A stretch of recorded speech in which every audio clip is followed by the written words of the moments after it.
Friends, welcome back to our channel medical वाला। आज हम देखेंगे सेल डिवीज़न। कल की वीडियो में हमने सेल और सेल के ऑर्गेनल्स के बारे में डिस्कस किया था और आज हम डिस्कस करने वाले हैं सेल डिवीज़न और सोमैटिक सेल डिवीज़न। इसके सारे पॉइंट्स टू पॉइंट सिंगलिंग तक देखेंगे। और हाँ, आपने अगर कल वाली वीडियो नहीं देखी है तो आप उस वीडियो को ज़रूर देखिए। और कभी भी हम जब सेल पढ़ते हैं ना तो हम पहले सेल के बेसिक चीज़ों को देखते हैं, फिर उसके बाद सेल डिविजन्स को देखते हैं, फिर हम जेनेटिक्स वाला पार्ट देखते हैं। ठीक है, तो इसलिए हम उसको कंबाइन करके पढ़ते हैं, तभी हमें समझ में आता है। तो आप इसको पढ़िएगा ज़रूर। और हमारा पॉइंट है mitosis the process where a single somatic cell body cell divides to produce two genetically identical diploid to an daughter cell।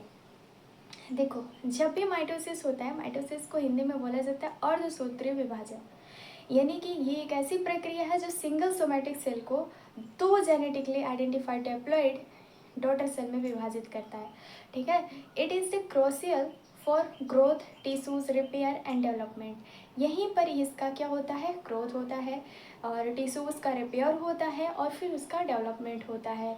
अगर हम बात करें माइटोसिस के डिवीज़न की बात करें तो ये डिवाइडेड होता है दो पार्ट में। कौन कौन से पार्ट में? दो पार्ट में माइटोसिस आपका डिवाइड होता है। पहला होता है कैरियोकाइनेसिस। कैरियोकाइनेसिस में डिवाइड ऑफ न्यूक्लियस, यानी कि यहाँ पे कहाँ होता है ये कैरियोकाइनेसिस जो होता है न्यूक्लियस में डिवीज़न करता है।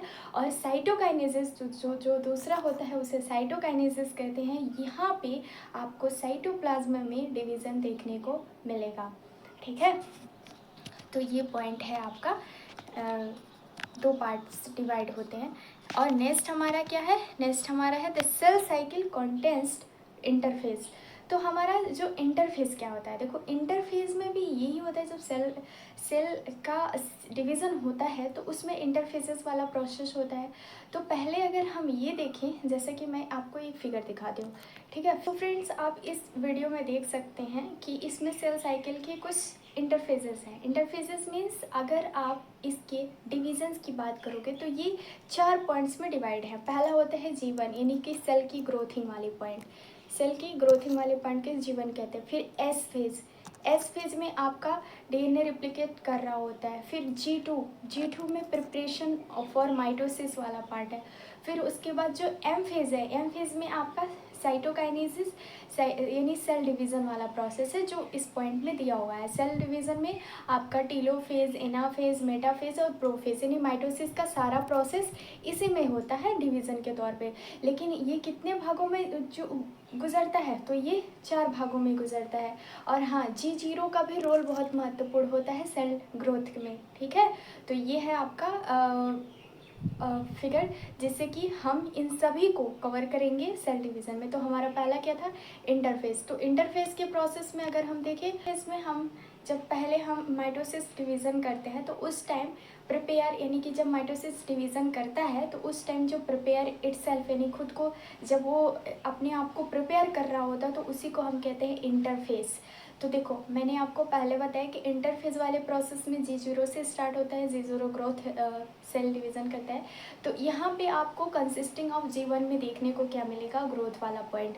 तो G1 और S and G2 phases, 3 phases मैंने आपको दिखाया, जिससे during the S phases DNA replication हो रहा था occurs so that each new cell receive a complete cell of genetic instructions। जहाँ पे न्यू सेल का कंप्लीट रिसीविंग होता है वो एस फेज के अंतर्गत होता है। यानी अगर पूछेगा डीएनए का रिप्लिकेशन कहाँ होता है, तो डीएनए का रिप्लिकेशन आपको एस फेज में देखने को मिलेगा। देन यहाँ पे आप देखो 4 फेजेस हैं, जैसे कि मैं step by step her phases के बारे में बताऊँगी। देखो, पहले आपका कैरियोकाइनेसिस है। ठीक, कैरियोकाइनेसिस में 4 मेन स्टेजेस होते हैं, जैसे कि the first in this first longest phase of mitosis, सबसे लंबा फेजेस किसका होता है, तो मैं आपको पहला, यानी कि प्रोफेज फर्स्ट है। तो इसमें प्रिपेयर द स्टेज होता है, इसमें लॉन्ग यानी सबसे लंबा प्रोसेस होता है। देखो, पहले अगर हम बात करें तो इसमें 3 पॉइंट महत्वपूर्ण होते हैं। जब आपका प्रोफेज वाला प्रोसेस होता है तो इसमें 3 पॉइंट महत्वपूर्ण इसलिए होते हैं क्योंकि यहाँ पे दिया रहता है सेंट्रोसोम्स। यहाँ पे सेंट्रोसोम है, देखो यहाँ सेंट्रोसोम है, सेंट्रोसोम के बाद सेंट्रोसोम्स के डिवीज़न हो रहे हैं, फिर उसके बाद न्यूक्लियर मेम्ब्रेन ब्रेकिंग कर रहा है। तो यहाँ पे हम पहले बात करेंगे क्रोमेटिन फाइबर। क्रोमेटिन कंडेंसेशंस की बात करें तो यहाँ पे जो आपका क्रोमेटिन फाइबर होता है यानी थ्रेड लाइक स्ट्रक्चर्स के थ्रू में, जिसमें fine thread like chromatin coiled off the thicken into distinct visible chromosomes. यहाँ पे कहाँ दिख रहा है, ये दिख रहा है क्रोमोसोम्स के अंदर विजिबल हो रहा है, ठीक है। क्रोमोसोम यहाँ पे है, क्रोमोसोम यहाँ पे है, तो क्रोमोसोम में क्या हो रहा है, 3 पार्ट में डिवाइड हो गया। अब यहाँ पे विजिबल क्रोमोसोम, तो each chromosome consist of a pair identical sister chromatid joint at a central point called the centromere. अब जब ये तीनों क्या होगा, ज्वाइंट होगा, तो इसको हम क्या कहेंगे, इसको हम सेंट्रोमियर के नाम से जानेंगे, ठीक है। इसको हम सेंट्रोमियर के नाम से जाना जाता है। फिर उसके बाद सेंट्रोसोम्स जो होता है, सेंट्रोसोम्स क्या करेगा, माइग्रेशन का काम करेगा। सेंट्रोसोम्स क्या करेगा, माइग्रेशन का काम करेगा। देखो यहाँ पे सेंट्रोसोम यहाँ पे है, ठीक है, सेंट्रोसोम यहाँ पे यानी पहला वाला पॉइंट। तो यहाँ क्या करेगा, ऐसे 2 सेंट्रोसोम्स कंटेनिंग होंगे सेंट्रियोल से, यानी कि 2 ऐसे सेंट्रोसोम्स कंटेनिंग किससे होंगे, सेंट्रियोल से। Beginning moment moving to opposite side, यानी कि अपोजिट साइड में ये अपने पोल को सेल के माध्यम से जोड़ेंगे, जिसमें they start radiating protein fibre called spindle fibre. इसी को हम क्या कहते हैं, इसी को हम स्पाइंडल फाइबर कहते हैं। अब देखो यहाँ पे जब स्पाइंडल फाइबर बनेगा तो डिग्रेडेशंस भी होगा। The nuclear envelope outer boundary of nucleus and the process of nuclear, ठीक है। यहाँ पे आपको क्रोमोसोम बनने की न्यूक्लियर मेम्ब्रेन ब्रेकिंग करेगा, तो यहाँ पे आपका जो पॉइंट टू पॉइंट बनेगा वो कह रहा है कि जब भी किसी भी प्रोफेज स्टेज में डिवीज़न होता है, माइटोसिस वाला डिवीज़न होता है, तो सेंट्रोसोम्स माइग्रेट करता है तो 2 सेंटर कंटेनिंग होती है, कहाँ पे, सेंट्रियोल्स में। तो इसी को हम प्रोटीन फाइबर स्पाइंडल कार्ड या फिर स्पाइंडल फाइबर बोलते हैं, ठीक है। क्रोमेटिन कंडेंसेशन क्या होता है, 3 ऐसे पार्ट्स होंगे, जैसे यहाँ फिगर में दिया हुआ है, 3 ऐसे पार्ट्स होंगे जो डिवीज़न का काम करेंगे, ठीक है। यहाँ पे 3 ऐसे पार्ट हैं जो डिवीज़न का काम कर रहे हैं। देखो अगर हम मेटाफेजेस की बात करें, सेकेंड हमारा मेटाफेजेस आता है, तो मेटाफेजेस में क्या होता है, इसे M stand for middle, this is the alignment phases भी बोला जाता है, एम मिडल फेज में।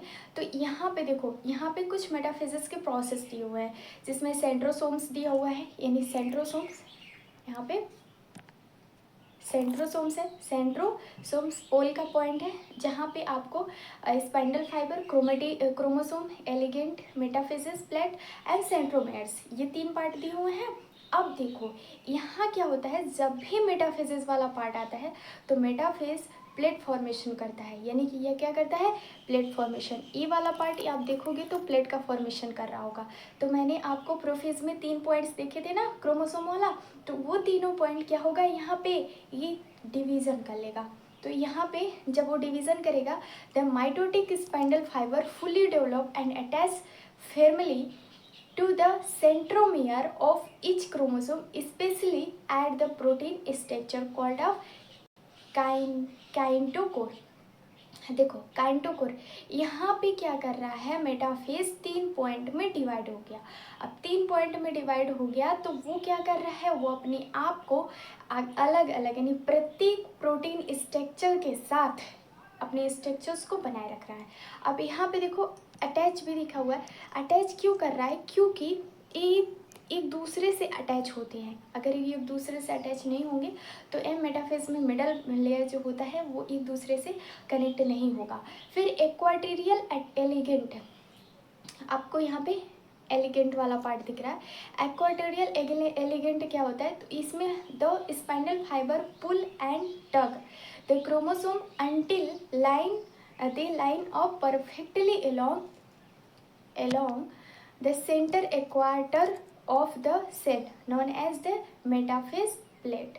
सो ये सेंटर होता है, यानी बीच में इसका डिवीज़न होने के दौरान इसके अंदर की जो पार्ट्स को हम एलिगेंट कहते हैं, ठीक है, एलिगेंट, इक्वाटोरियल एलिगेंट बोलते हैं, क्योंकि यहाँ पे जो स्पाइंडल फाइबर पुल होता है वो क्रोमोसोम को टंग कर रहा होता है, जबकि जो इसके लाइन होते हैं, यानी कि ये जो लाइन है, लाइन यहाँ पे बीच बीच में लाइन है, वो लाइन क्या कर रहा होता है, वो लाइन परफेक्टली एलोंग, यानी एक दूसरे से सेंटर के थ्रू परफेक्ट इक्वेटर वाला पार्ट होता है जो एक दूसरे से जुड़ाव रखते हैं। तो इसी को हम क्या कहते हैं, इसी को हम कहते हैं मेटाफेज प्लेट, ठीक है। मेटाफेज प्लेट क्या होता है, एक दूसरे से जुड़ने का काम करता है या फिर इक्वेटर एलिगेंट का कार्य करता है। फिर उसके बाद बात करते हैं हम एनाफेज।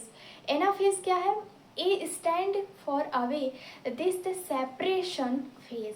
यहाँ पे आप सेपरेशन फेज, अब देखो अभी वहाँ पे क्या हो रहा था, पहले यानी प्रोफेज में 3 लेयर बन रहे थे, 3 लेयर एक दूसरे से जुड़े हुए थे, तो वो क्रोमोसोम क्या था, एक दूसरे से जुड़ा हुआ।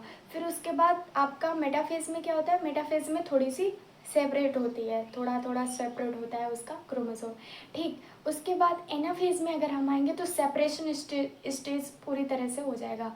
यहाँ पे क्या होगा, यहाँ पे क्रोमेटिन पुल अपवर्ड होगा, सिस्टर क्रोमेटिड बनेगा, फिर सिस्टर क्रोमेटिड पूरी तरह से सेपरेशन हो जाएगा जी, सेपरेट हो जाएगा। तो यहाँ पे आप देख सकते हो कि सेंट्रोमेयर स्प्लाइटिंग, जिसमें आपको सेंट्रोमेयर के स्प्लाइटिंग वाला पार्ट्स दिख रहा होगा, ठीक है।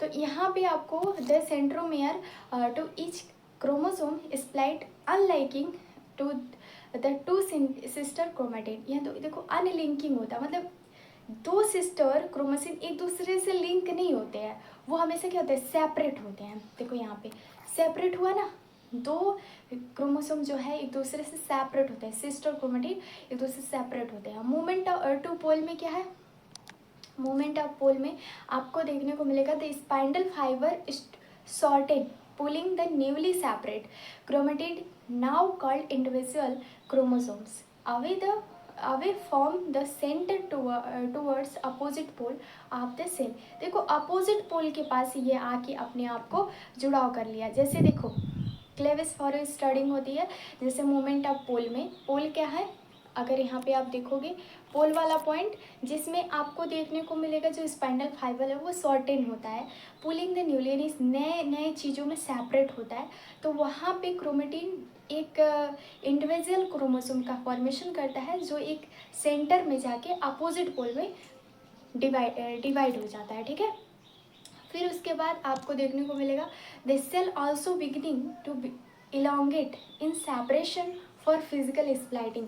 इसी को हम कहेंगे शुरुआती दौर पे क्या हो रहा है, ये सेपरेशन का काम, यानी ये सेपरेशन के थ्रू प्रिपरेशन का काम कर रहा है, यानी फिजिकल स्प्लाइटिंग इसको कहेंगे, physical स्प्लाइटिंग, okay.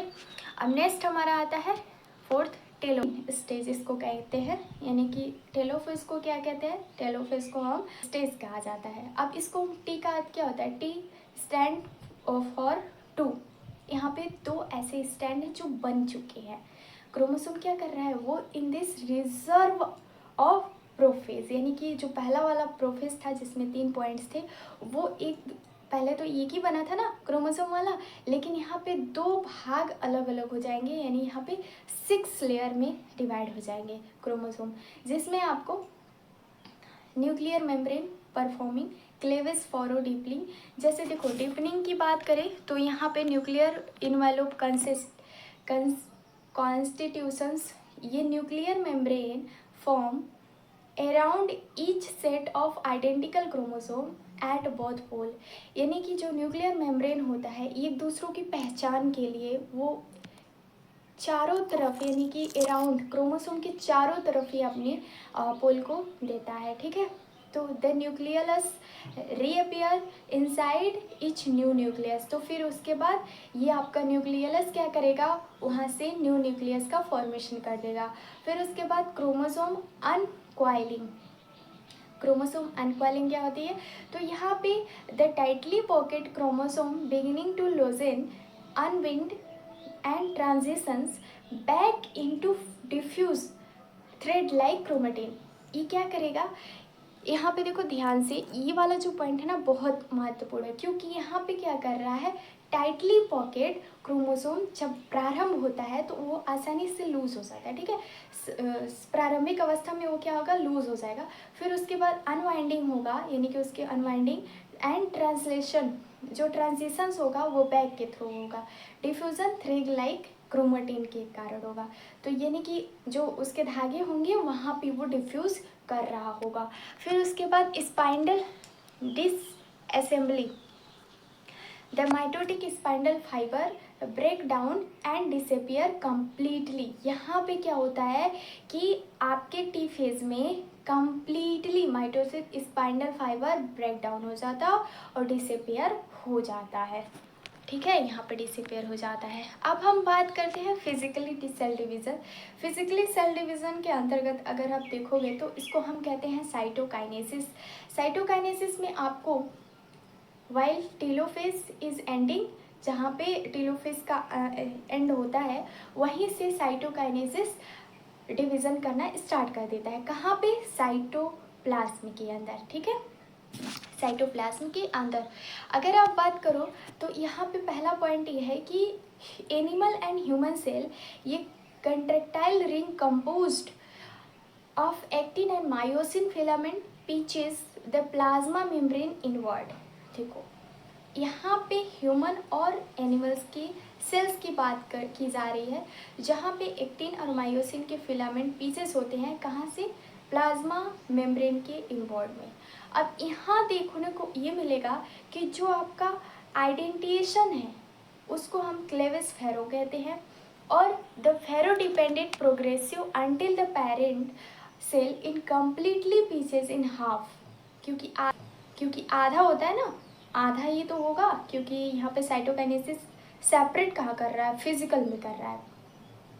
एल्डिंग two independent genetically identical daughter cell. यानी अगर हम बात करें पूरी, तो यहाँ पे आपको देखने को मिलेगा जैसे दो न्यूक्लियस है और दो क्रोमोसोम है, जब वो दो क्रोमोसोम डिवाइड होगा तो दो से क्या बनेगा, चार बनेगा, ठीक है। चार क्या बन रहा है, चार सिस्टर क्रोमेटिड बन रहे हैं, ठीक है।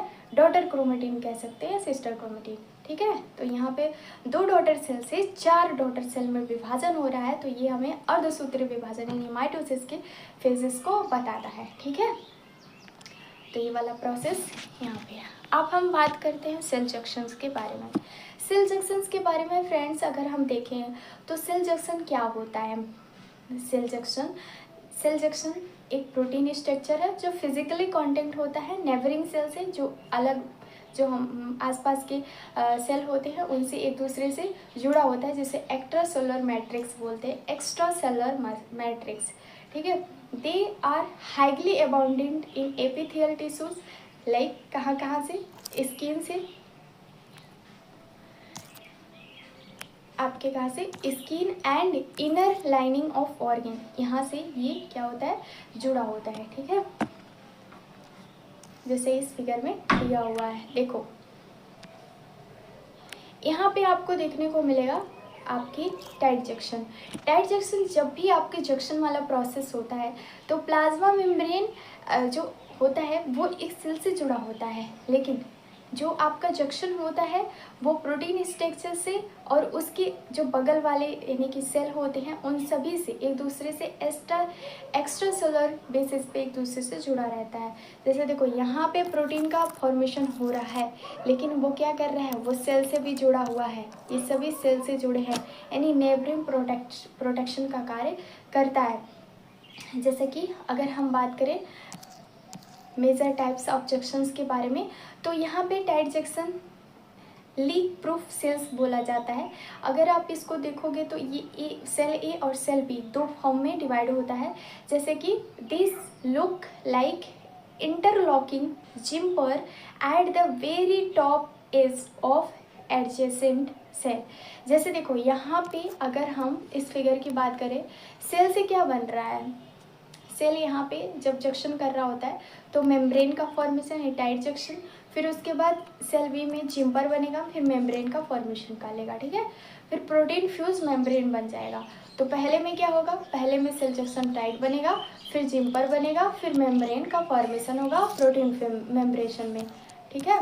तो स्ट्रक्चर्स ऑफ फॉर्मूला की बात करें तो इसमें स्ट्रक्चर्स क्या कह रहा है, इसमें स्ट्रक्चर आपके ये है कि structure stand of transmembrane protein called claudin and occludin fuse the outer surface of adjacent plasma membrane together.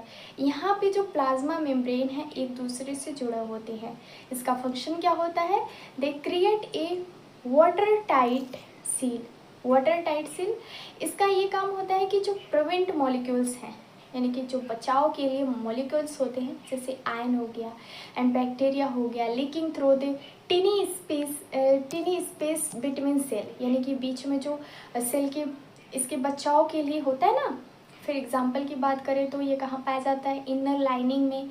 जैसे इनर लाइनिंग कहाँ कहाँ पे होता है, तो इनर लाइनिंग आपका पाया जाता है स्टोमच के अंदर, इंटेस्टाइन, यूरिनरी ब्लैडर।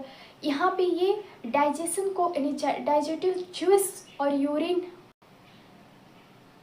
डाइजेटिव जूस और या फिर यूरिन या फिर उससे लैकिंग अराउंड टिश्यूज को प्रिवेंट करता है, यानी बचाव करता है, ठीक है। तो ये प्रोसेस है इसका। फिर उसके बाद आते हैं हम एंकरिंग जंक्शन।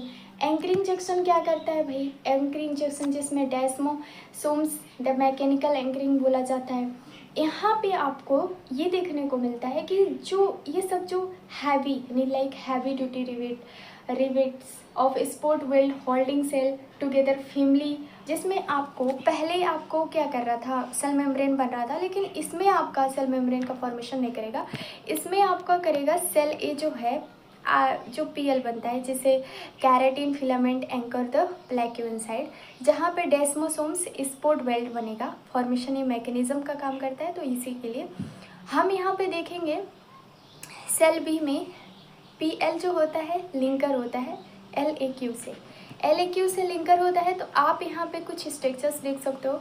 जैसे देखो इसका क्या काम होता है, मैं इसी फिगर को बता रही हूँ। देखो फिगर क्या कर रहा है, it consist of dense protein layer on the inside of the cell membrane called a plaque. यहाँ पे प्लेक्यू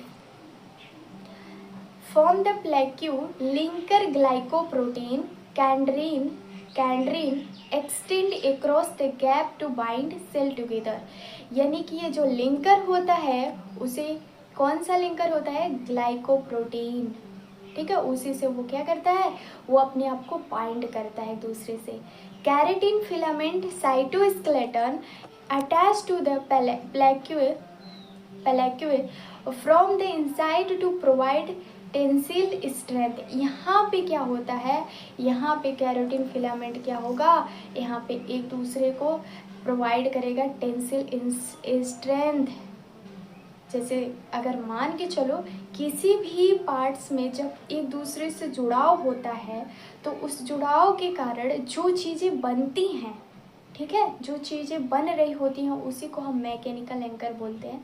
अगर आप देखो इसके फैमिली फंक्शंस के बारे में, दे फॉर्मली एंकर सेल टुगेदर, मतलब ये जो एक दूसरे से जुड़े होते हैं, प्रिवेंटिंग टिश्यूज़, यानी कि ये टिश्यूज़ को प्रिवेंट करते हैं, tearing apart under the severe mechanical strength of stretching, मतलब उसके टिश्यूज़ के प्रिवेंटिंग कर रहा होता है। तो टीयरिंग अपार्ट उसके मैकेनिकल स्ट्रेस को क्या कर रहा होता है, बचाव कर रहा होता है, ठीक है, वो रक्षक का कार्य करता है। अगर हम एग्जांपल में देखें तो found heavily in the outer layer of the skin, epidermis and cardiac muscle cell of the heart prevent heart cell for pulling apart during continuous breathing। यहाँ पे एग्जांपल ये दिया हुआ है कि जब हैवलिंग आउटर लेयर होता है स्किन पे एपिडर्मिस में, तो वहाँ पे कार्डियक मस्कल्स जो होता है सेल पर, उसको हार्ट यानी कि जो होता है वो बचाव के लिए होता है कार्डियक मस्कल्स में। अगर आप इसमें देखो तो इसका